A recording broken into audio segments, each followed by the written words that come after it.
Hi hello ಎಲ್ಲ ಹೇಗಿದ್ದೀರಾ? ಎಲ್ಲ ಚೆನ್ನಾಗಿದ್ದೀರಾ ಅಂತ ಅಂದ್ಕೊತೀನಿ. ದೇವಸ್ಥಾನ ಪೂಜೆದ್ದು ಮಾರನೇ ದಿವಸದ ಸೆಕೆಂಡ್ ಡೇ ಮಿನಿ ಲಾಗ್ ಇದು. ಫಸ್ಟ್ ಡೇ ಮಿನಿ ಲಾಗ್ನ ನಾನು ಶಾರ್ಟ್ಸಲ್ಲಿ ಅಪ್ಲೋಡ್ ಮಾಡಿದ್ದೀನಿ. ಅಂದರೆ ಅದು ನೈಟದ್ದು ಮಾತಾ ಇದೆ. ಸೊ ಇದು ಮಾರನೇ ದಿವಸ ಬೆಳಗಿನ ಜಾವದ ಮಿನಿ ಲಾಗು. ಬೆಳಗ್ಗೆ ಜಲ್ದಿನೇ ಎದ್ದು ಹತ್ತತ್ರ ನಾನು 4 ಗಂಟೆಗೆಲ್ಲ ಎದ್ದು ಮನೆಯೆಲ್ಲ ಪೂರ್ತಿ ಸ್ವಚ್ಛ ಮಾಡಿ ಬಾಗಿಲಿಗೂ ಸಹಿತ ಕ್ಲೀನಾಗಿ ನೀರೆಲ್ಲ ಹಾಕಿ ರಂಗೋಲಿ ಬಿಡ್ತಾಯಿದ್ದೀನಿ. ಆಮೇಲೆ ಮೇಲ್ಗಡೆ ಬಂದು ಅಲ್ಲೂ ಸಹಿತ ಏನು ಒರೆಸ್ಕೊಂಡು ಹಾಗೆ ಬಾಗ್ಲ ಹತ್ರ ಎಲ್ಲ ಕ್ಲೀನಾಗಿ ತೊಳ್ಕೊಂಡು ಒರೆಸಿ ಆಮೇಲೆ ಮೇಲ್ಗಡೆ ರಂಗೋಲಿ ಬಿಟ್ಟೆ. ಫಸ್ಟು ನಾನು ಕೆಳಗಡೆ ಬಿಟ್ಬಿಡ್ತೀನಿ, ಆಮೇಲೆ ನಮ್ಮ ಮನೆ ಮುಂದೆಗಡೆ ಮೇಲ್ಗಡೆ ಬಿಡ್ತೀನಿ. ಹಾಗಾಗಿ ಅದು ಸಹಿತ ಒರೆಸ್ಕೊಂಡು ನಾನು ಚಿಕ್ಕದಾಗಿ ಬಾಗಿಲು ಮುಂದೆ ಒಂದು ರಂಗೋಲಿನ ಬಿಟ್ಟು ಅದಾದಮೇಲೆ ನಾನು ಸಹಿತ ಸ್ನಾನ ಮಾಡೋಕ್ಕೆ ಅಂತ ಹೋದೆ. ಸ್ನಾನ ಎಲ್ಲ ಮುಗಿಸ್ಕೊಂಡು ನಾನು ಸಹಿತ ದೇವ್ರ ಪೂಜೆಗೆ ಅಂತ ಹೂವು ಎತ್ಕೊಳ್ಳೋಣ ಅಂತಂದ್ಬಿಟ್ಟು ನಮ್ಮ ಒಂದು ಗಾರ್ಡನ್ಗೆ ಹೋದೆ. ಗಾರ್ಡನ್ ಅಂತಂದರೆ ನಮ್ಮದೇನು ದೊಡ್ಡದಾಗಿ ತೋಟ ಏನಿಲ್ಲ, ಮನೆ ಮುಂದೆ ಸಣ್ಣ ಪುಟ್ಟ ಹೂವಿನ ಗಿಡಗಳಿದೆ.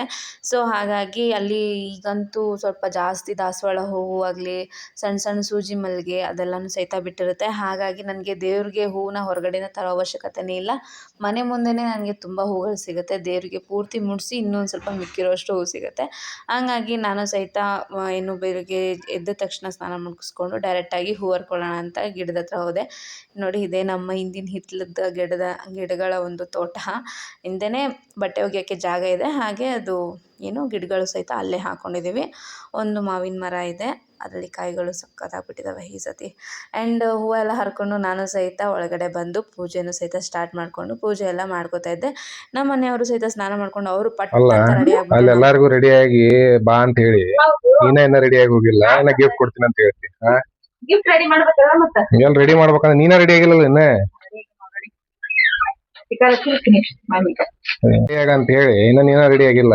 ಅಲ್ಲಿ ಬಾ ಅಂತ ಹೇಳ್ತಿ ಮತ್ತ ಏನ್ ರೆಡಿ ನೋಡಾಕತ್ತೀನಿ ಅಲ್ಲಿ ಇನ್ನ ಆಗಳಂತ್ರ ಬೆಳಕಾತ ನೋಡಲ್ಲಿ. ಇನ್ನೇನ್ ಸೂರ್ಯ ಬರ್ತಾನೆ ಸದ್ದ ಗುಬ್ಬಿ ಗಿಬ್ಬಿ ಎಲ್ಲಾ ಬಂದು ಅಲ್ಲಿ ಹೊರಗೆ. ನನ್ ಗಿಫ್ಟ್ ರೆಡಿ ಮಾಡೋದ್ ಬೇಡ್ವಾ ಕಾಲೋನಿ ಅವ್ರಿಗೆ?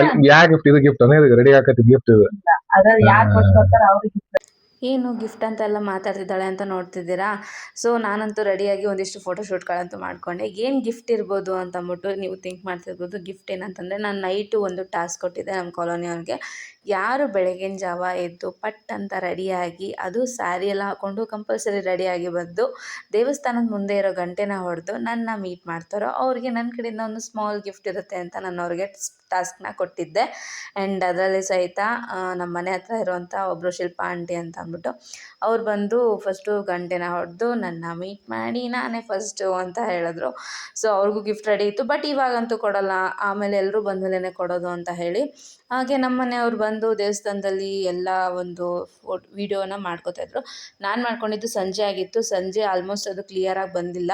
ಅವರು ಬೆಳಗ್ಗೆ ಆದಮೇಲೆ ಬೆಳಕಲ್ಲಿ ಲೈಟಿಂಗ್ಸಲ್ಲಿ ಕ್ಲೀನಾಗಿ ಅವರು ದೇವಸ್ಥಾನದ ಕಂಪ್ಲೀಟ್ ವೀಡಿಯೋನ ಮಾಡ್ಕೊತಾಯಿದ್ರು. ಅವರು ಸಹಿತ ದೇವಸ್ಥಾನಕ್ಕೆ ರೆಡಿಯಾಗಿ ಬಂದುಬಿಟ್ಟಿದ್ರು ಆಲ್ರೆಡಿ. ನಾನು ಆಂಟಿನ ಮೀಟಾಗಿ ತಿರ್ಗಾ ರಿಟರ್ನ್ ಮನೆಗೆ ಬಂದು ನಂದೊಂದು ಸ್ವಲ್ಪ ಕೆಲಸಗಳಿತ್ತು, ಅದನ್ನ ಮುಗಿಸ್ಕೊಂಡು ಆಮೇಲೆ ನಾನು ರಿಟರ್ನ್ ದೇವಸ್ಥಾನಕ್ಕೆ ಬಂದ್ರಾಯ್ತು ಅಂತ. ಮನೆ ಮುಂದೆನೇ ಇರೋದು ದೇವಸ್ಥಾನ. ಹಾಗಾಗಿ ನನಗೆ ಏನಂದರೆ ಮನೆ ದೇವಸ್ಥಾನ ಎರಡೂ ಒಂದೇ ಕಡೆ ಆಗ್ಬಿಟ್ಟಿದೆ. ಹಾಗಾಗಿ ಪಟ್ ಅಂತ ನಾನು ಓಡಾಡ್ತಾ ಇದ್ದೆ. ಸೊ ನಾವಂತೂ ರೆಡಿಯಾಗಿ ಆಲ್ಮೋಸ್ಟ್ ದೇವಸ್ಥಾನದ ಹತ್ರ ಬಂದ್ವಿ. ಬರ್ತಿದ್ದಂಗೆ ಎಲ್ಲರೂ ಒಬ್ಬೊಬ್ಬರಾಗೆ ಬಂದು ಜಾಯ್ನ್ ಆದರು. ಎಲ್ಲರೂ ಬಂದ ಮೇಲೆ ಕಂಕಣಗಳನ್ನ ಕಟ್ಕೊಳ್ಳೋಕ್ಕೆ ಶುರು ಮಾಡಿದ್ವಿ. ಕಂಕಣನ ನಮ್ಮ ಹಸ್ಬೆಂಡ್ಗೆ ನಾನು ಕಟ್ಟಿದೆ, ಅವ್ರು ನನಗೆ ಕಟ್ಟಿದ್ರು. ಆ್ಯಂಡ್ ಎಲ್ಲರೂ ಸಹಿತ ಕಂಕಣ ಕಟ್ಕೊಳ್ಳೋಕ್ಕೆ ಶುರು ಮಾಡಿದ್ರು. ಕಂಕಣ ಎಲ್ಲ ಕಟ್ಕೊಂಡ್ಮೇಲೆ ಒಂದಿಷ್ಟು ನಮ್ಮ ಕಾಲೋನಿಲಿರೋವಂತಹ ಹುಡುಗಿಯರ ಜೊತೆ ಎಲ್ಲ ಒಂದೊಂದು ಫೋಟೋ ಸೆಲ್ಫಿಗಳನ್ನ ತೊಗೊಂಡು ಆ್ಯಂಡ್ ಸಖತ್ ಎಂಜಾಯ್ ಮಾಡ್ತಾಯಿದ್ವಿ. ಯಾಕಂತಂದರೆ ದೇವಸ್ಥಾನಕ್ಕೆ ಹೋಗೋದಿತ್ತು. ನಾವು ಆಂಜನೇಯ ದೇವಸ್ಥಾನದಿಂದ ಮಳೆಯಪ್ಪಜ್ಜನ ದೇವಸ್ಥಾನಕ್ಕೆ ಹೋಗೋದಿತ್ತು. ಯಾಕಂದರೆ ಅಲ್ಲಿಂದ ನಾವು ಪೂಜೆನ ಸ್ಟಾರ್ಟ್ ಮಾಡೋದಿದ್ದು. ಏನು ಪೂಜೆ, ಅಲ್ಲಿಂದ ನಾವು ಏನು ಮಾಡ್ಕೊಂಬರ್ತೀವಿ ಅಂತಂದ್ಬಿಟ್ಟು ನೀವು ಮುಂದೆ ನೋಡ್ತೀರಾ. ಆ್ಯಂಡ್ ಎಲ್ಲರೂ ಬಂದಿದ್ದರು. ಎಲ್ಲರೂ ಸಹಿತ ಸಖತ್ತಾಗೆ ವೀಡಿಯೋಗೆ ಪೋಸ್ ಕೊಟ್ಟರು ಕಂಕಣ ಕಟ್ಕೊಂಡು. ಆ್ಯಂಡ್ ಇದೆಲ್ಲ ಮುಗಿಸ್ಕೊಂಡಾದ್ಮೇಲೆ ಯಾರು ಫಸ್ಟ್ ಬಂದಿದ್ದರು ನಮ್ಮ ಮನೆ ಹತ್ರ ಇರೋವಂಥವ್ರು, ಅವ್ರಿಗೆ ನಾನು ಗಿಫ್ಟನ್ನ ತೊಗೊಂಬಂದು ಕೊಟ್ಟೆ. ಆ ಗಿಫ್ಟಲ್ಲಿ ಏನಿದೆ ಅಂತಂದು ನಾನು ಹೇಳಲ್ಲ. ಆ್ಯಂಡ್ ಅದೆಲ್ಲ ಒಂದು ಸಸ್ಪೆನ್ಸು. ಅವ್ರಿಗೆ ಗಿಫ್ಟ್ ಕೊಟ್ಟೆ. ಒಳಗಡೆ ಗಿಫ್ಟ್ ಪ್ಯಾಕ್ ಆಗಿರೋವಂಥ ಕವರ್ ಇದೆ. ಮೇಲ್ಗಡೆ ನಾನು ಥರ್ಮಾಕೋಲಲ್ಲಿ ಫಿನಿಶಿಂಗ್ ಕೊಟ್ಟು ಅದಕ್ಕೆ ಒಂದು ಟೇಪ್ನ ಸ್ಟಿಕ್ ಮಾಡಿದ್ದೀನಿ. ಅವರು ಸಖತ್ ಖುಷಿಯಾದರು. ಏನೋ ಒಂದು ಸಣ್ಣ ಪುಟ್ಟ ಫಂಕ್ಷನಲ್ಲೂ ಸರಿ ಈ ಥರ ಒಂದು ಎಂಟರ್ಟೈನ್ಮೆಂಟ್ ಇರುತ್ತೆ. ಈ ಥರ ಏನೋ ಒಂದು ಗಿಫ್ಟ್ ಬರುತ್ತೆ ಅಂತಂದರೆ ಎಲ್ರಿಗೂ ಒಂದು ರೀತಿ ಜೋಶ್ ಇರುತ್ತೆ, ಹಾಗೆ ಖುಷಿನೂ ಇರುತ್ತೆ, ಎಕ್ಸೈಟ್ಮೆಂಟು ಇರುತ್ತೆ. ಆ್ಯಂಡ್ ಈ ಕಡೆ ಟ್ಯಾಕ್ಟ್ರಿ ಒಳಗಡೆ ದೇವ್ರನ್ನ ನಾವು ಮೆರವಣಿಗೆ ಮೇಲೆ ತೊಗೊಂಬರೋದಿತ್ತು. ವಿಗ್ರಹನ ತರಬೇಕಾಗಿದ್ದರಿಂದ ಆ ಕಡೆ ಗಾಡಿನ ರೆಡಿ ಮಾಡ್ತಾಯಿದ್ರು.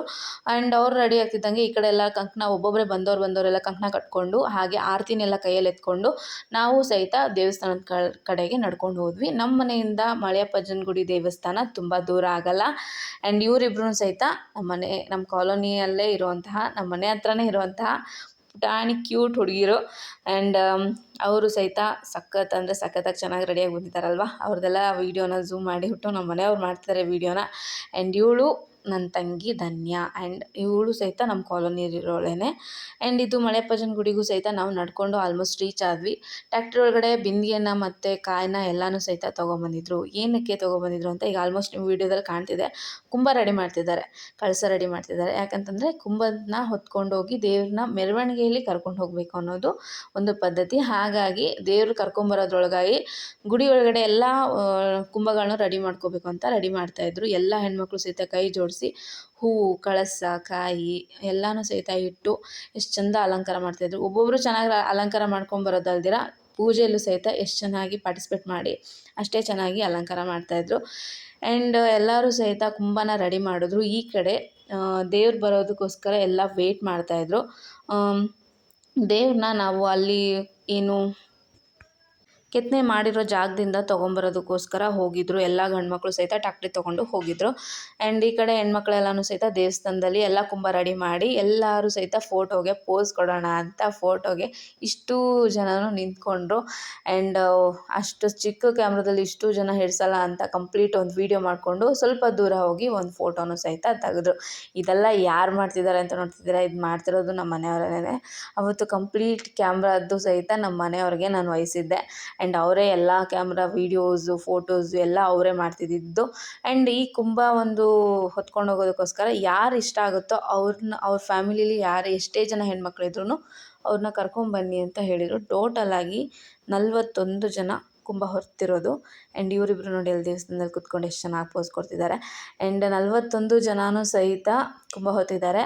ಆ 41 ಜನಕ್ಕೂ ಸಹಿತ thank you so much. And ಈ ವಿಡಿಯೋನ ನನ್ನ ಒಂದು ವೀಡಿಯೋಗಳನ್ನ ಯಾರೆಲ್ಲ ನೋಡ್ತಿದ್ದೀರ ನಮ್ಮ ಕಾಲೋನಿಲಾಗಲಿ ಈ ಒಂದು ಕುಂಭಮೇಳದಲ್ಲಿ ಪಾರ್ಟಿಸಿಪೇಟ್ ಮಾಡಿದವರಾಗಲಿ ನೋಡ್ತಾ ಇದ್ದರೆ ಅವ್ರಿಗೂ ಸಹಿತ ನನ್ನ ಕಡೆಯಿಂದ ಥ್ಯಾಂಕ್ ಯು. ಆ್ಯಂಡ್ ಎಲ್ಲರೂ ಸಹಿತ ಫೋಟೋಸ್ ಎಲ್ಲ ತೊಗೊಂಡು ಇನ್ನೇನು ದೇವ್ರು ಹೊರಡ್ತಾ ಇದೆ ಅಂತಂತಿದ್ದಂಗೆ ನಾವು ಸಹಿತ ಈ ಕಡೆ ಬಂದು ನಿಂತ್ಕೊಂಡು ಸಾಲಾಗಿ ಕುಂಭನ ಯಾರ್ಯಾರು ಹೆಂಗೆ ಹೊತ್ಕೊಂಡು ಹೋಗಬೇಕು ಅಂದರೆ ಫ್ರಂಟಲ್ಲಿ ಆರತಿ ಇಟ್ಕೊಳ್ಳೋದು, ಸೆಕೆಂಡ್ ಒಂದು ಬಂದು ನಾವು ಕುಂಭ ಹೊತ್ಕೊಳ್ಳೋದು, ಈ ಥರ ಪ್ರೊಸೀಜರ್ ಇತ್ತು. ಹಾಗಾಗಿ ಕರೆಕ್ಟಾಗಿ ನಿಂತ್ಕೊಳ್ಳೋಕ್ಕೋಸ್ಕರ ಫಸ್ಟೇ ರೆಡಿ ಮಾಡ್ಕೋತಾಯಿದ್ರು. ಅದೆಲ್ಲ ರೆಡಿ ಮಾಡ್ಕೊಳ್ತಾನೇ ಕುಂಭಗಳನ್ನ ತೊಗೊಳ್ಬೇಕು ಅಂತಂದ್ಬಿಟ್ಟು ರೆಡಿ ಮಾಡಿಕೊಂಡು ಹೊರಡಬೇಕು ಅಂತ ಅಂದ್ಕೊಂಡ್ರು. ಆದರೆ ದೇವ್ರ ಮೆರವಣಿಗೆ ಮಾಡ್ಕೊಂಬರ್ಬೇಕಾದ್ರೆ ಡೊಳ್ಳು ಬೇಕಾಗಿತ್ತು. ಡೊಳ್ಳನವ್ರು ಇನ್ನೂ ಬಂದಿರಲಿಲ್ಲ. ಹಾಗಾಗಿ ನಾವು ಒಂದು ಸ್ವಲ್ಪ ಹೊತ್ತು ಅಲ್ಲೇ ವೆಯ್ಟ್ ಮಾಡ್ತಾಯಿದ್ವಿ. ಅವರು ಬರ್ತಿದ್ದಾರೆ ಅಂತ ನಮಗೊಂದು ಫೋನ್ ಮಾಡ್ತಿದ್ದಂಗೆ ಎಲ್ಲರೂ ರೆಡಿಯಾಗಿ ಕುಂಭಗಳನ್ನ ಹೊರಬೇಕು ಅಂತ ಅಂದ್ಕೊಂಡು ಸಾಲಾಗಿ ನಿಂತ್ಕೊಂಡ್ವಿ. ಈಗ ನೋಡಿ ನಾನು ಸಾಲಾಗಿ ನಿಂತಿರೋದನ್ನು ಸಹಿತ ನಮ್ಮ ಮನೆಯವರು ಕ್ಯಾಪ್ಚರ್ ಮಾಡ್ತಿದ್ದಾರೆ. ನಾನು ನೋಡಿ ಹೆಂಗೆ ಸರಿಗೊತ್ಕೊಂಡಿದ್ದೀನಿ. ಆ್ಯಕ್ಚುಲಿ ಸರಿಗೊತ್ಕೊಂಡು ಕುಂಭನ ಹೊರಬೇಕು ಅದನ್ನು ಹೇಳಿದ್ದಾರೆ. ಹಾಗಾಗಿ ಸರಿಗೊತ್ಕೊಂಡು ನಿಂತ್ವಿ. ಬಿಸಿಲು ಭಾಳ ಆಗಿತ್ತು. ಬೆಳಗಿನ ಜಾವನೇ ನಾವು ಕುಂಭ ತರಬೇಕು ಅಂದ್ಕೊಂಡಿದ್ದು ಕರೆಕ್ಟಾಗಿ 10 ಗಂಟೆ ಹೊಡಿತು ನಮ್ಮದು ಕುಂಭ ತೊಗೊಂಬರೋಕ್ಕೆ. ಆದರೆ ಡೊಳ್ನವ್ರು ಬಂದಿರಲಿಲ್ಲ ಅಂತ ಮತ್ತೆ ನಾವು ಹೋಗಿ ಕೂತ್ಕೊಂಡ್ಬಿಟ್ವಿ. ಎಲ್ಲರೂ ಆ ಕಡೆ ಬಿಸಿಲಿದೆ ಅಂತ ಬಂದು ಈ ಕಡೆ ಬಂದು ಕೂತ್ಕೋತಾ ಇದ್ದಾರೆ. ಅಷ್ಟೊತ್ತಿಗೆ ಕೂತ್ಕೊಂಡು ಒಂದು 5 to 10 ಮಿನಿಟ್ಸ್ ಆಗಿತ್ತು. ಪಟ್ ಅಂತ ಫೋನ್ ಬಂತು ಅಂತ ಕುಂಭ ಎಲ್ಲ ಪಟ್ ಅಂತ ಎಲ್ಲರೂ ಹೊತ್ಕೊಂಡು ಮೆಟ್ಲಿಳಿದು ಕೆಳಗಡೆ ಹೋದ್ವಿ ದೇವಸ್ಥಾನದಿಂದ. ಇದು ಮಳೆಯಪ್ಪಜ್ಜನ ಗುಡಿ. ಆ್ಯಂಡ್ ಅಲ್ಲಿಂದ ನಾವು ಕೆಳಗಡೆ ಇಳಿದ್ವಿ. ಗುಡ್ಡ ಇಳಿಬೇಕಲ್ಲ, ಮತ್ತು ಇಳ್ಕೊಂಡು ಕೆಳಗಡೆ ಎಲ್ಲರೂ ಸಹಿತ ಹೋದ್ವಿ. ಅಷ್ಟೊತ್ತಿಗೆ ಡೊಳ್ಳು ಸಹಿತ ಬಂತು. ಡೊಳ್ಳಿನ ಬಂದ ಕೂಡಲೇ ಗೊತ್ತಲ್ಲ ಶುರುನೇ ಆಯಿತು ಅಂತಲೇ ಅರ್ಥ. ಡೊಳ್ಳಿನ ಕುಣಿತನೂ ಸ್ಟಾರ್ಟ್ ಆಯಿತು. ಆ ಕಡೆ ಡೊಳ್ಳು ಬಾರಿಸೋರು ಸ್ಟಾರ್ಟ್ ಮಾಡಿದ್ರು. ಆ ಕಡೆ ದೇವರು ಹನುಮಪ್ಪನೂ ಸಹಿತ ನಮ್ಮ ಏರಿಯಾಕ್ಕೆ ಬರೋದಕ್ಕೆ ರೆಡಿಯಾಗಿ ಬರ್ತಾಯಿದ್ದ. ಆ್ಯಂಡ್ ಬರ್ತಿದ್ದಂಗೆ ಡೊಳ್ಳು ಮುಂದೆ, ಅದ್ರ ಹಿಂದೆಗಡೆ ಆರತಿ, ಅದಾದಮೇಲೆ ಕುಂಭ ಹೊತ್ತಿರೋರು ನಾವು, ನಮ್ಮ ಹಿಂದೆ ಅಂತಂದರೆ ಮಿಡಲಲ್ಲಿ ಕರೆಕ್ಟಾಗಿ ಹನುಮಪ್ಪ ಬರ್ತಾನೆ. ಟ್ಯಾಕ್ಟ್ರಿಲಿ ಹನುಮಪ್ಪನ ಮೆರವಣಿಗೆಯಲ್ಲಿ ತೊಗೊಂಬರ್ತಾರೆ. ಇದು ಮೇನ್ ಪ್ರೊಸೀಜರ್ ಅಂತ ಅಂದ್ಕೊಂಡು ಪ್ಲ್ಯಾನಿಂಗ್ ಆಗಿತ್ತು. ಅದೇ ರೀತಿ ಡೊಳ್ಳನ್ನು ಮುಂದೆ ಬಿಟ್ಟು ನಾವು ಸಹಿತ ಕುಂಭ ಹೊತ್ಕೊಂಡು ಹಿಂದೆ ಹಾಗೆ ನಡ್ಕೊಂಡು ಸಾಲಾಗಿ ರೆಡಿಯಾಗಿ ಹೊರಟ್ವಿ. ನೀವು ನೋಡ್ಬೋದು ವೀಡಿಯೋದಲ್ಲಿ ಎಲ್ಲರನ್ನೂ ಸಹಿತ ಅಷ್ಟು ಜನನೂ ಮೇಂಟೈನ್ ಮಾಡಬೇಕು ಅಂದರೆ ತುಂಬ ಕಷ್ಟ. ಬಟ್ ನಮ್ಮ ಲೇಡೀಸ್ ಗ್ಯಾಂಗಲ್ಲಿ ಬಾವೂರ್ ಆಂಟಿ ಅಂತ ಇದ್ದಾರೆ. ಅವರು ಸಖತ್ತಾಗಿ ಸ್ಟ್ರಾಂಗ್ ಆಗಿದ್ದಾರೆ. ಅವರು ಒಂಥರ ನಮ್ಮ ಟೀಮಲ್ಲಿ ಲೇಡೀಸ್ ಟೀಮಲ್ಲಿ ಒಂದು ರೀತಿ ಹೆಡ್ ಅಂತಲೇ ಹೇಳ್ಬೋದು. ಅವರು ಎಲ್ಲರನ್ನೂ ಸಹಿತ ಮೇಂಟೈನ್ ಮಾಡಿದ್ದು. ಅವರು ನೀಟಾಗಿ ಎಲ್ಲರನ್ನೂ ನಿಲ್ಲಿಸಿ ಕುಂಭನೂ ಸಹಿತ ನೀಟಾಗಿ ಅವರೇ ಕೊಟ್ಟಿದ್ದು. ಅವರೆಲ್ಲ ಕೊಟ್ಟು ನಿಲ್ಸಾದ್ಮೇಲೆ ಎಲ್ಲರೂ ಕರೆಕ್ಟಾಗಿ ಪರ್ಫೆಕ್ಟಾಗಿ ನಿಂತ್ಕೊಂಡ್ರು. ಅದಾದಮೇಲೆ ಎಲ್ಲರೂ ಸಹಿತ ಕುಂಭ ಹೊತ್ಕೊಂಡು ಮುಂದೆ ನಡೀತಾ ಹೋದರು. ಆ್ಯಂಡ್ ಇದನ್ನು ಹೊತ್ಕೊಂಡು ಹೋಗ್ತಿದ್ದಾಗೆ ಹಿಂದೆ ಹನುಮಪ್ಪನೂ ಬಂದ. ಯಾರೆಲ್ಲ ಈ ಪೂಜೆಗೆ ಭಾಗವಹಿಸಿದ್ರು ಅವರೆಲ್ಲರೂ ಸಹಿತ ಉಪವಾಸ ಇದ್ದು ಬರೀ ಕಾಲ್ನಡಿಗೆಯಲ್ಲೇನೆ ಕುಂಭ ಹೊತ್ತಿದ್ದು. ಯಾಕಂತಂದರೆ ನಾವು ದೇವ್ರನ್ನ ಕರ್ಕೊಂಡು ಹೋಗ್ತಾ ಇದ್ವಿ. ನಮ್ಮ ತಲೆ ಮೇಲೂ ಸಹಿತ ಲಕ್ಷ್ಮೀ ತಾಂಡವಾಡ್ತಿದ್ಲು. ಯಾಕಂತಂದರೆ ಕಳಸ ಹೊತ್ಕೊಂಡಿದ್ದೀವಿ ನಾವು, ಕುಂಭದ ಕಳಸ. ಹಾಗಾಗಿ ಎಲ್ಲರೂ ಸಹಿತ ಪೂಜೆಗೆ ಉಪವಾಸನೇ ಇದ್ದಿದ್ದು. ಎಲ್ಲರೂ ಉಪವಾಸ ಇದ್ದು ಬರೀ ಕಾಲಲ್ಲೇ ಕುಂಭ ಹೊತ್ಕೊಂಡು ಮುಂದೆ ಸಾಗಿದ್ರು. ಆ್ಯಂಡ್ ಹೋಗ್ತಾ ಹೋಗ್ತಾ ಮಧ್ಯಾಹ್ನನೇ ಏನಂತಂದರೆ ಡೊಳ್ಳ ಅವರು ಬಾರಿಸ್ತಾ ಸ್ವಲ್ಪ ಹೊತ್ತು ಸ್ಟಾಪ್ ಮಾಡ್ತಾ ಕರ್ಕೊಂಡು ಹೋದ್ರು. ಹಿಂದೆಗಡೆ ಹನುಮಪ್ಪನ ಟ್ಯಾಕ್ಟ್ರಿಲಿ ಕರ್ಕೊಂಬರ್ತಿರೋದನ್ನು ಸಹಿತ ನನ್ನ ಗಂಡ ಕ್ಯಾಪ್ಚರ್ ಮಾಡ್ಕೊಂಡಿದ್ದಾರೆ. ಆ್ಯಂಡ್ ಈ ಕಡೆ ನೋಡಿ ನಾವು ನಿಂತಿದ್ವಿ ಸ್ವಲ್ಪ ಹೊತ್ತು. ಅಲ್ಲಿ ಮುಂದೆಗಡೆ ಡೊಳ್ಳು ಬಾರಿಸ್ಕೊಳ್ಳೋರು ಬಾರಿಸ್ತಾ ನಿಂತಿದ್ರು. ಹಾಗೆ ಮತ್ತೆ ಮುಂದೆ ಸಾಗಿದ್ರು. ಇದೇ ರೀತಿ ನಾವು ಸಹಿತ ಲಕ್ಷ್ಮೀ ಗುಡಿ ತನಕನೂ ಹೀಗೇನೆ ಕರ್ಕೊಂಡು ಹೋದರು. ಆ್ಯಂಡ್ ಬರಿಗಾಲಲ್ಲಿ ಹೋಗಿದ್ದಿದ್ದು ನಾವು. ಕಂಪಲ್ಸರಿ ಎಲ್ಲರೂ ಬರೀ ಕಾಲಲ್ಲೇ ಇದ್ದರು. ಯಾರೂ ಸಹಿತ ಚಪ್ಪಲಿ ಹಾಕಿಲ್ಲ ಅವತ್ತು. ಆ್ಯಂಡ್ ಮಡಿ ಮಾಡಿಕೊಂಡು ಹೋಗಬೇಕಾಗಿತ್ತು. ಹಾಗಾಗಿ ಏನು ಡೊಳ್ಳು ಕುಣಿತ ಏನು ಸ್ಟಾರ್ಟ್ ಆಗುತ್ತಲ್ಲ ಅದ್ರ ಮುಂದೆಯೇ ಟ್ಯಾಕ್ಟ್ರಿಲಿ ನೀರನ್ನು ಚೆಲ್ಕೊಂಡು ಹೋಗಿದ್ರು. ಹಾಗಾಗಿ ರೋಡೆಲ್ಲನೂ ಸಹಿತ ಮಡಿ ಮಾಡ್ತಾ ನಮ್ಮನ್ನು ಸಹಿತ ಸ್ವಾಗತ ಮಾಡಿಕೊಂಡು ಹನುಮಪ್ಪನೂ ಸ್ವಾಗತ ಮಾಡಿಕೊಂಡ್ರು. ಈಗ ನೋಡಿ ನಮ್ಮ ಮನೆಯವರು ನಾನು ಕುಂಭ ಹೊತ್ತಿರೋದನ್ನು ಝೂಮ್ ಮಾಡ್ತಿದ್ದಾರೆ. ಹಿಂದೆಗಡೆ ನಮ್ಮ ಆಂಟಿನೂ ಇದ್ದಾರೆ. ಆ್ಯಂಡ್ ಅವ್ರದ್ದು ಸಹಿತ ನಾನು ಹೆಸರು ಬರೆಸಿದ್ದೆ ಕುಂಭಕ್ಕೆ ಬರ್ತಾರೆ ಅಂತ. ಅವರು ಕೂಡ ಬಂದಿದ್ದರು. ಅವರು ಸಹಿತ ಪೂಜೆಯಲ್ಲಿ ಭಾಗವಹಿಸಿದ್ರು. ಆ್ಯಂಡ್ ಹೀಗೆ ನಾವು ಹನುಮಪ್ಪನ ವೆಲ್ಕಮ್ ಮಾಡ್ತಾ ಲಕ್ಷ್ಮೀ ಗುಡಿನ ದಾಟ್ತಾ ಈ ಕಡೆ ನಮ್ಮ ಕಾಲೋನಿ ಕಡೆಗೆ ಬರೋ ಅಂಥದ್ದಾಯಿತು. ಇನ್ನೊಂದೇನು ಸ್ಪೆಷಲ್ಲು ಈ ಕುಂಭದಲ್ಲಿ ಅಂತಂತಂದರೆ ನಮ್ಮ ಮನೆಯವರು ಈ ಡೊಳ್ಳನ್ನ ಎತ್ಕೊಂಡು ಬಾರಿಸಿದ್ದು. ನನಗಂತೂ ಸಖತ್ ಖುಷಿ ಆಯಿತು. ಯಾಕೆ ಅಂತಂದರೆ ಅವರು ಡೊಳ್ಳು ಬಾರಿಸ್ತಾರೆ ಅಂತ ನನಗೆ ಗೊತ್ತಿರಲಿಲ್ಲ. ಏನಂದರೆ ಅವ್ರಿಗೆ ಇದೆಲ್ಲ ಇಂಟ್ರೆಸ್ಟ್ ಇದೆ. ಆ್ಯಂಡ್ ಹನುಮ ಅಂತಂದರೆ ಅವ್ರಿಗೆ ಸಖತ್ ಫೇವ್ರೆಟ್ ಗಾಡ್ ಕೂಡ. ಆ್ಯಂಡ್ ಅವರು ಏನಂತಂದರೆ DJ ಸಾಂಗ್ಗಳಾಗಲಿ ಹನುಮಾನ್ ಸಾಂಗ್ಸ್ ಆಗಲಿ ಕೇಳೋದು ಅದೆಲ್ಲ ತುಂಬ ಇಷ್ಟಪಡ್ತಾರೆ. ಆ್ಯಂಡ್ ದೇವಸ್ಥಾನದ ಏನೇ ಕೆಲಸಗಳಿದ್ರು ಸಹಿತ ಮಾಡೋದಕ್ಕೂ ಸಖತ್ ಇಷ್ಟಪಡ್ತಾರೆ. ಬಟ್ ಅವರು ಡೊಳ್ಳನ್ನ ಬಾರಿಸೋದಕ್ಕೆ ಮುಂದೋಗಿರೋದು ನನಗೇನೋ ಆಶ್ಚರ್ಯನೇ. ಕುಂಭ ಹೊತ್ತಿದ್ರು ಸಹಿತ ಅವ್ರು ಬಾರಿಸ್ತಿದ್ದನ್ನು ನೋಡಿ ಸಖತ್ ಖುಷಿ ಆಯಿತು. ಇಲ್ಲಿ ನಮ್ಮನೆಯವರು ಡೊಳ್ಳು ಬಾರಿಸ್ತಿದ್ದಾರೆ ಅಂತಂದ್ಬಿಟ್ಟೆಲ್ಲ ಹೇಳ್ತಾ ಇದ್ದೀನಿ. ಬಟ್ ಎಲ್ಲೂ ಕಾಣಿಸ್ತಿಲ್ವಲ್ಲ ಬಾರಿಸ್ತಿರೋದು ಅಂತ ನೋಡ್ತಿದ್ದೀರಾ. ಮುಂದೆ ಒಂದು ವೀಡಿಯೋದಲ್ಲಿ ನೀವು ನೋಡ್ತಾ ಹೋದರೆ ಅವ್ರು ಡೊಳ್ಳು ಬಾರಿಸಿರೋವಂಥ ವೀಡಿಯೋ ಕೂಡ ನಾನು ಅಪ್ಲೋಡ್ ಮಾಡಿದ್ದೀನಿ. ಹಾಗೆ ಹೋಗ್ತಾ ಇಲ್ಲಿ ಮಿಡಲಲ್ಲಿ ನಮಗೆ ಸ್ಟಾಪ್ ಮಾಡಿದರು. ಆ ಮಿಡಲಲ್ಲಿ ಡೊಳ್ಳು ಬಾರಿಸ್ಕೊಂಡು ನಿಂತಿದ್ರು. ಆವಾಗ ನಮ್ಮ ಮನೆಯವರು ಜೈ ಶ್ರೀರಾಮ್ ಅಂತ ಎಲ್ರಿಗೂ ಸಹಿತ ಕುಗ್ಗಿ ಹೇಳ್ತಾಯಿದ್ರು. ಈಗ ನೋಡಿ ಅವರೇ ಬಾರಿಸ್ತಿದ್ದಾರೆ, ನೀವು ವೀಡಿಯೋದಲ್ಲಿ ನೋಡ್ತಿರ್ಬೋದು. ಆ್ಯಂಡ್ ಅವರು ಸಹಿತ ಬಾರಿಸ್ತಿದ್ದಿದ್ದು ನೋಡಿ ನನಗಂತೂ ಸಖತ್ ಖುಷಿ ಆಯಿತು. ಇದು ಬಂದು ನಮ್ಮ ಕಾಲೋನಿ ಎಂಟ್ರಿ ಆಗಿರೋದು. ಆ್ಯಂಡ್ ಲಕ್ಷ್ಮೀ ಗುಡಿಗೆ ಹೋಗಿ ಅಲ್ಲಿ ಸಹಿತ ಆರತಿನ ಬೆಳಗಿ ಆಮೇಲೆ ನಮ್ಮ ಕಾಲೋನಿ ಒಳಗಡೆ ನಾವು ಬಂದಿದ್ದು. ಆ್ಯಂಡ್ ಕಾಲೋನಿ ಒಳಗಡೆ ಬರ್ತಿದ್ದಂಗೆ ಎಲ್ಲರಿಗೂ ಸಹಿತ ಚುರುಮುರಿ ಏರ್ಸೋಕ್ಕೆ ಶುರು ಮಾಡಿದ್ರು. ಡೊಳ್ಳು ಬಾರಿಸ್ತಿರೋರಿಗೆ ಚುರುಮುರಿ ಏರ್ಸೋದು, ಹಾಗೆ ಅವರ ಒಂದು ಪ್ರತಿಭೆಗೆ ದುಡ್ಡನ್ನು ಅವ್ರಿಗೆ ಕೊಡೋದು ಅಂಥದ್ದು ಮಾಡಿಕೊಂಡು ನಾವು ಮುಂದೆ ಹೋಗ್ತಾ ಹೋದ್ವಿ. ಹಾಗೇನೇ ಮುಂದೆ ಗಂಡು ಮಕ್ಕಳು ಎಲ್ಲರೂ ಸಹಿತ ಡೊಳ್ಳು ಬಾರಿಸೋ ಹತ್ರನೇ ಇದ್ದರು. ನಾವೆಲ್ಲರೂ ಹಿಂದೆ ಕುಂಭದಲ್ಲಿದ್ವಿ. ಈ ಕಡೆ ಬಿಂದಿಗೆಯಲ್ಲಿ ನೀರು ಸುರಿತಾ ಹೋದರು. ಯಾಕಂತಂದರೆ ಆಲ್ರೆಡಿ ಬಿಸಿಲಿಗೆ ನೀರು ಸುರಿದಿರೋದು ಸಹಿತ ಎಲ್ಲ ಒಣಗೋಗ್ಬಿಟ್ಟಿರುತ್ತೆ ರೋಡಲ್ಲಿ. ಹಾಗಾಗಿ ಮತ್ತೆ ಬಿಂದಿಗೆಗಟ್ಟಲೆ ನೀರನ್ನ ಸುರಿತಾ ಬಂದರು. ಈಗ ಕರೆಕ್ಟಾಗಿ ನಮ್ಮ ಮನೆ ಹತ್ರ ಇದ್ದೀವಿ ನಾವು. ನಮ್ಮ ಮನೆ ಮುಂದೆನೇ ನಿಂತಿದ್ದೀವಿ ಅಂತಲೇ ಹೇಳ್ಬೋದು. ನಮ್ಮನೆ ಮುಂದೆ ನಿಂತಿರೋದ್ರಿಂದ ಕುಂಭ ಹೊತ್ಕೊಂಡು ಅಲ್ಲಿ ಕೂಡ ಡೊಳ್ಳು ಬಾರಿಸ್ತಾನೆ ನಮ್ಮನ್ನು ವೆಲ್ಕಮ್ ಮಾಡಿದ್ರು. ದೇವಸ್ಥಾನದ ಎಂಟ್ರೆನ್ಸಲ್ಲಿ ಡೊಳ್ಳು ಬಾರಿಸ್ತಾ ನಮ್ಮನ್ನು ವೆಲ್ಕಮ್ ಮಾಡಿದ್ರು. ಎಲ್ಲರೂ ಸಹಿತ ಕಾಲೋನಿ ಗಂಡ್ಮಕ್ಳು ಡೊಳ್ಳು ಬಾರಿಸೋಕ್ಕೆ ಡೊಳ್ಳನ್ನ ಇಸ್ಕೊಂಡು ಬಾರಿಸಿದ್ರು. ಆ್ಯಂಡ್ ನಾವಿಲ್ಲಿ ಕುಂಭ ಹೊತ್ಕೊಂಡು ಆರತಿ ಅವರು ನಾವು ಕುಂಭದವರು ಎಲ್ಲರೂ ಸಹಿತ ಒಳಗಡೆ ಎಂಟ್ರಿ ಆದ್ವಿ. ಹೋಗಿ ದೇವಸ್ಥಾನದೊಳಗಡೆ ಕುಂಭನೂ ಇಟ್ವಿ. ಅದಾದಮೇಲೆ ಇಲ್ಲಿ ಗುರುಗಳು ಬರೋರಿದ್ದರು. ಹಾಗಾಗಿ ಗುರುಗಳಿಗೋಸ್ಕರ ವೆಯ್ಟ್ ಮಾಡ್ತಾಯಿದ್ವಿ. ನಾವು ಕುಂಭ ಹೊತ್ತಿದ್ರಿಂದ ನಾನು ನಮ್ಮ ಆಂಟಿ ಎಲ್ಲರೂ ಫೋಟೋಸ್ಗಳನ್ನ ತೆಗೆಸ್ಕೊಂಡು ಅದಾದಮೇಲೆ ಕುಂಭನ ಮೇಲಿಟ್ಬಿಟ್ಟು ಬಂದ್ವಿ. ಈ ಕಡೆ ಹನುಮಪ್ಪನೂ ಸಹಿತ ಗುಡಿ ಕಡೆಗೆ ಕರ್ಕೊಂಬಂದು ನಿಲ್ಲಿಸಿದ್ರು. ಅದಾದಮೇಲೆ ಹನುಮಪ್ಪನ ಎಲ್ಲಿ ಇಡಬೇಕಿತ್ತಲ್ವ, ಯಾಕಂತಂದರೆ 5 ದಿವಸ ಹನುಮಪ್ಪನ ನಾವು ವಾಸಸ್ಥಳದಲ್ಲಿ ಇಡಬೇಕಾಗತ್ತೆ. ಯಾಕಂದರೆ ಮುಚ್ಚಿಡಬೇಕಾಗತ್ತೆ.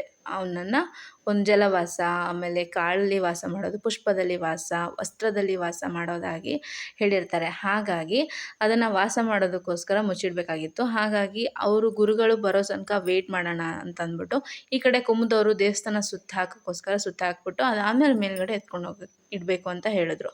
ಹಾಗಾಗಿ ನಾವು ಯಾರೂ ಸಹಿತ ಇನ್ನೂ ದೇವಸ್ಥಾನಕ್ಕೆ ಹೋಗಿರಲಿಲ್ಲ ಒಳಗಡೆ. ಎಲ್ಲರೂ ಸಹಿತ ಗುಡಿನ ಸುತ್ತಾಕಿ ಅದಾದಮೇಲೆ ಒಬ್ಬೊಬ್ಬರಾಗಿ ಮೇಲ್ಗಡೆ ಹೋಗಿ ಕುಂಭ ಇಟ್ಬಿಟ್ಟು ಬಂದ್ವಿ. ಈ ಕಡೆ ಆರತಿಯವ್ರನ್ನ ಹಾಗೇ ನಿಲ್ಲಿಸಿದ್ರು. ಯಾಕೆ ಅಂತಂದರೆ ಅವರೆಲ್ಲರೂ ಸಹಿತ ಗುರುಗಳಿಗೆ ಆರತಿ ಮಾಡೋದಾಯಿತು. ಆಮೇಲೆ ಹನುಮಪ್ಪನ ಇಟ್ಟಾದಮೇಲೆ ಅಲ್ಲೂ ಸಹಿತ ಆರತಿ ಮಾಡೋದಕ್ಕೆ ವೆಯ್ಟ್ ಮಾಡಬೇಕಾಗಿತ್ತು. ಹಾಗಾಗಿ ಆರತಿಯವ್ರನ್ನ ಹಾಗೆ ನಿಲ್ಲಿಸಿದ್ರು.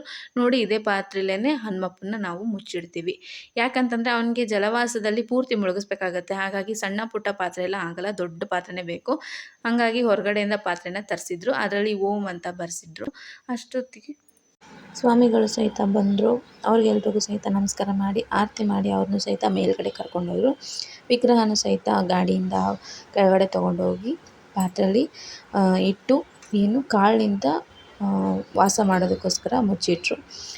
ಅದರದ್ದು ಪೂರ್ತಿ ವೀಡಿಯೋನೂ ಸಹಿತ ನೀವು ಮುಂದೆ ನೋಡ್ತಾ ಹೋಗ್ಬೋದು. ಸ್ವಾಮಿಗಳು ಬರ್ತಿದ್ದಂಗೆ ತುಂಬ ಜನ ತುಂಬ್ಕೊಂಡ್ಬಿಟ್ರು. ಹಾಗಾಗಿ ಅವರು ಮೇಲ್ಗಡೆ ಬರ್ಬೇಕಾದ್ರೆ ಸ್ವಲ್ಪ ಲೇಟೇ ಆಗೋಯಿತು. ಮೇಲ್ಗಡೆ ಬಂದರು. ಅವ್ರಿಗೂ ಸಹಿತ ಪೂಜೆ ವಿಧಾನ ಎಲ್ಲನೂ ಸಹಿತ ಹೇಳ್ತಾ ಹೋದರು. ಈ ಕಡೆ ಆಂಜನೇಯನ ಸಹಿತ ಮೇಲ್ಗಡೆ ತೊಗೊಂಬರೋದಕ್ಕೆ ರೆಡಿ ಆದರು. ಎಲ್ಲರೂ ಸಹಿತ ಸೇರಿ ಆಂಜನೇಯನ ಮೇಲ್ಗಡೆ ಹೊತ್ಕೊಂಡು ಬಂದರು. ಹಾಗೆ ಹನುಮಂತನಿಗೆ ಪೂಜೆ ಎಲ್ಲ ಮಾಡಿ ಗೋಧಿ ಕಾಳಲ್ಲಿ ಮುಚ್ಚಿಟ್ಟು ವಾಸ ಮಾಡೋದಕ್ಕೋಸ್ಕರ ಮುಚ್ಚಿಟ್ಟು ಬಿಟ್ಬಿಟ್ರು. ಇದೆಲ್ಲ ಆದಮೇಲೆ ನಾವು ಸಹಿತ ಟಿಫನ್ ಎಲ್ಲ ಮಾಡಿಕೊಂಡು ಮನೆ ಕಡೆಗೆ ಬಂದ್ವಿ. ಇಲ್ಲಿ ದೇವಸ್ಥಾನದ ಪೂಜೆ ಮುಗೀತಿದ್ದಂಗೆ ಹಾಗೆ ನನಗೆ ಒಂದು ಕಡೆ ಫಂಕ್ಷನ್ಗೆ ಹೋಗೋದಿತ್ತು. ಬಳೆ ಶಾಸ್ತ್ರ ಮತ್ತು ಅರ್ಶಿನ ಶಾಸ್ತ್ರಕ್ಕೆ ಹೋಗೋದಿತ್ತು. ಆ ಕಡೆ ಹೋಗಿದ್ವಿ. ಅಲ್ಲಿ ಸಹಿತ ಅರ್ಶಿನ ಶಾಸ್ತ್ರ ಸ್ಟಾರ್ಟ್ ಆಗಿತ್ತು. ಅವ್ರಿಗೂ ಅರ್ಶಿನ ಎಲ್ಲ ಹಚ್ಚಿ ಕೆಳಗಡೆ ಲಕ್ಷ್ಮೀ ಪೂಜೆಗೂ ಸಹಿತ ಅಟೆಂಡ್ ಆಗಿ ಬಳೆನ ತೊಟ್ಕೊಂಡು ಅಲ್ಲಿ ಊಟ ಮಾಡಿಕೊಂಡು ನಾವು ಸಹಿತ ಮನೆ ಕಡೆಗೆ ಹೊರಟ್ವಿ. ಮನೆಗೆ ಬರ್ತಿದ್ದಂಗೆ ನನ್ನ ಹಸ್ಬೆಂಡು ನನ್ನ ಕೈಲಿ ಕೈಕಾಲು ಒತ್ತಿಸ್ಕೊತಾ ಇದ್ರು. ಅವ್ರಿಗೂ ಸಹಿತ ಕೈಕಾಲು ಒತ್ತಿ ನಾನು ಸ್ವಲ್ಪ ಹೊತ್ತು ಮಲಗಿದ್ದು ರೆಸ್ಟ್ ಮಾಡಿ ಮತ್ತೆ ಸಂಜೆ ಆಂಜನೇಯನ ಪೂಜೆಗೆ ರೆಡಿಯಾಗಿ ದೇವಸ್ಥಾನಕ್ಕೆ ಹೋದ್ವಿ. ಇದು ನನ್ನ ಲಾಗ್ ಆಗಿತ್ತು. Thank you so much.